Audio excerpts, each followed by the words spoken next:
NEET छात्रा कांड मामले में आखिर कौन है वो तीन लोग जिनका डीएनए सैंपल लिया गया है। नमस्कार, इन्फॉर्मेशन देख रहे हैं आप और मैं हूं सानिया आपके साथ। नीट छात्रा कांड मामले में एक के बाद एक परतें खुलती जा रही हैं और इसी कड़ी में आपको बता दें कि तीन और लोगों का डीएनए सैंपल लिया गया है और तीनों लोग जो हैं वो जहानाबाद के निवासी हैं। कौन है ये तीन लोग, इसके बारे में हम आपको जानकारी देंगे, लेकिन फिलहाल आपको बता दें कि शंभू गर्ल्स हॉस्टल अब कुछ ही समय में हो सकता है कि सील कर दिया जाए। इसको लेकर जानकारी जो है सामने आ रही है कि सील किया जाएगा और ये भी बातें सामने आ रही है कि जिन छात्राओं के सामान शंभू गर्ल्स हॉस्टल में फंसे हुए थे उन सभी छात्राओं को उनका सामान लौटा दिया गया है।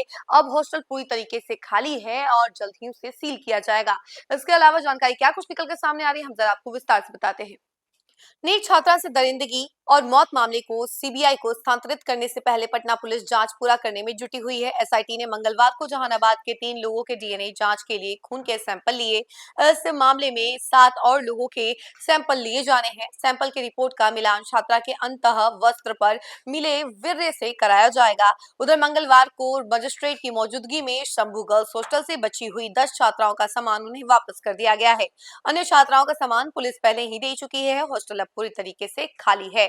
सूत्रों के मुताबिक हॉस्टल को जल्द सील किया जा सकता है। चित्रगुप्त नगर स्थित हॉस्टल में रह रही जहानाबाद निवासी नीट की तैयारी कर रही छात्रा से दरिंदगी और मौत मामले में शुरुआत में पुलिस की गंभीर लापरवाही सामने आई थी। जांच आईजी पटना के नेतृत्व में एसआईटी को सौंपी गई थी। काफी दिनों तक जांच के बाद ही एसआईटी स्पष्ट निष्कर्ष पर नहीं पहुंची थी, जिसके बाद सरकार ने सीबीआई से मामले की जांच की रिक्वेस्ट की है। हालांकि अभी तक सीबीआई ने केस को अपने अधीन नहीं लिया है, लिहाजा एसआईटी इस मामले में बची हुई कार्रवाई को पूरा करने में लगी हुई है। छात्रा के अंतः वस्त्र पर मिले स्पर्म किसके हैं, इसकी पहचान के लिए संदिग्धों के खून के सैंपल लिए जा रहे हैं। खाते में लेन देन और उम्र की भी पड़ताल हो रही है। एसआईटी ने छात्रा की एक डायरी बरामद की थी। डायरी में छात्रा ने परिवार, भाई, दोस्तों के अलावा निजी जीवन से संबंधित कई बातों को लिखी हुई थी। पुलिस सूत्रों के मुताबिक उस डायरी में लिखी बातें इशारा करती हैं कि छात्रा मानसिक तनाव में थी। हालांकि यह चीजें स्पष्ट नहीं करती हैं कि छात्रा के साथ गलत नहीं हुआ है। लिहाजा पुलिस तकनीकी साक्ष्य के लिए छात्रा के मोबाइल का सीडीआर के साथ ही संदिग्धों का कॉल डिटेल जुट रही है, ताकि घटना की कड़ियों को जोड़ पुलिस किसी पुख्ता निष्कर्ष पर पहुंच सके। वहीं देखिए, आपको बता दें कि नीट छात्रा कांड मामले में एक के बाद एक बड़े खुलासे होते जा रहे हैं। एक तरफ जहां इस मामले से जुड़ा एक व्यक्ति जो कि राजनीतिक हलकों में चर्चा का विषय बना हुआ है, वो कोई और नहीं बल्कि पप्पू यादव हैं, जिन्हें गिरफ्तार कर लिया गया।